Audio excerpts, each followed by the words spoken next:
Matthieu, chapitre 13. Ce même jour, Jésus sortit de la maison et s'assit au bord de la mer. Une grande foule s'étant assemblée auprès de lui, il monta dans une barque et il s'assit. Toute la foule se tenait sur le rivage. Il leur parla en paraboles sur beaucoup de choses et il dit : Un semeur sortit pour semer. Comme il semait, une partie de la semence tomba le long du chemin. Les oiseaux vinrent et la mangèrent. Une autre partie tomba dans les endroits pierreux, où elle n'avait pas beaucoup de terre. Elle leva aussitôt, parce qu'elle ne trouva pas un seul profond. Mais, quand le soleil parut, elle fut brûlée, et sécha, faute de racines. Une autre partie tomba parmi les épines, et les épines montèrent et l'étouffèrent. Une autre partie tomba dans la bonne terre. Elle donna du fruit, un grain 100, un autre 60, un autre 30. Que celui qui a des oreilles pour entendre, entende.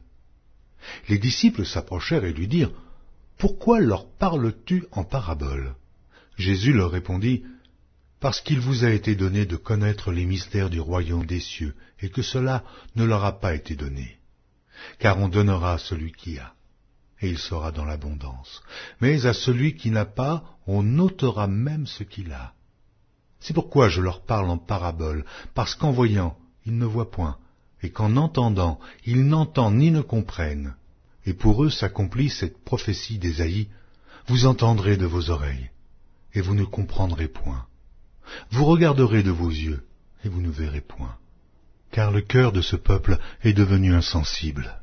Ils ont endurci leurs oreilles, et ils ont fermé leurs yeux, de peur qu'ils ne voient de leurs yeux, qu'ils n'entendent de leurs oreilles, qu'ils ne comprennent de leur cœur, qu'ils ne se convertissent et que je ne les guérisse.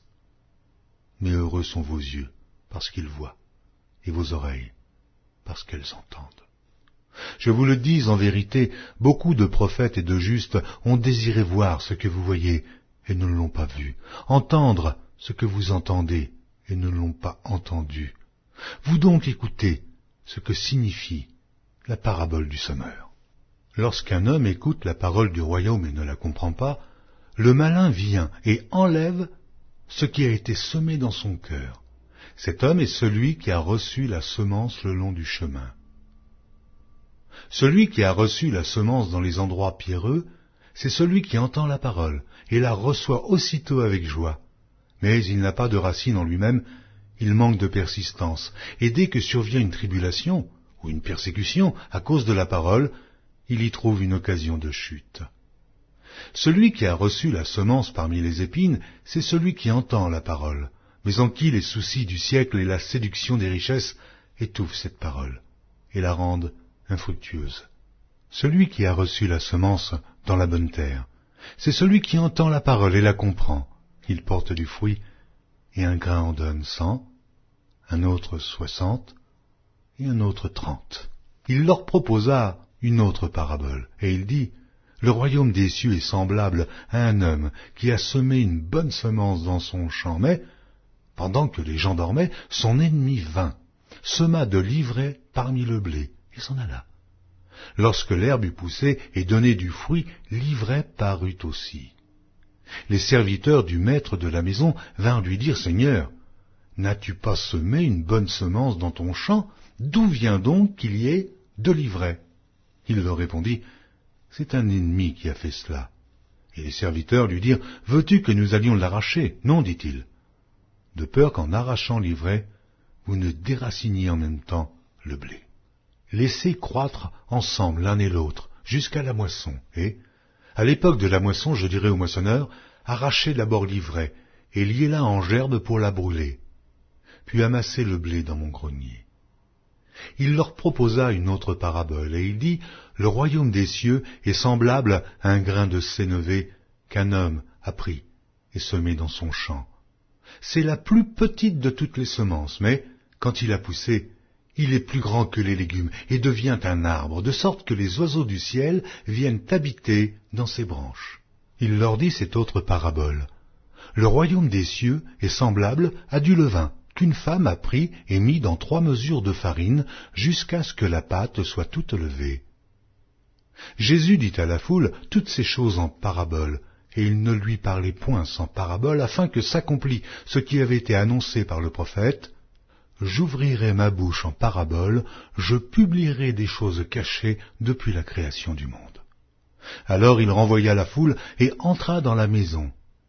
Ses disciples s'approchèrent de lui et dirent, « Explique-nous la parabole de l'ivraie du champ. » Il répondit, « Celui qui sème la bonne semence, c'est le Fils de l'homme.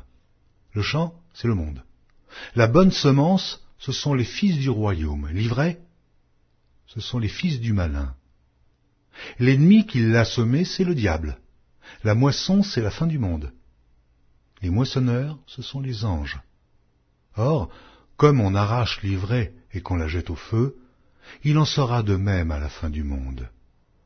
Le Fils de l'homme enverra ses anges qui arracheront de son royaume tous les scandales et ceux qui commettent l'iniquité, et ils les jetteront dans la fournaise ardente où il y aura des pleurs et des grincements de dents.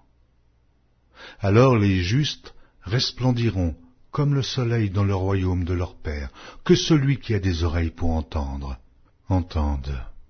Le royaume des cieux est encore semblable à un trésor caché dans un champ. L'homme qui l'a trouvé le cache, et dans sa joie, il va vendre tout ce qu'il a et achète ce champ.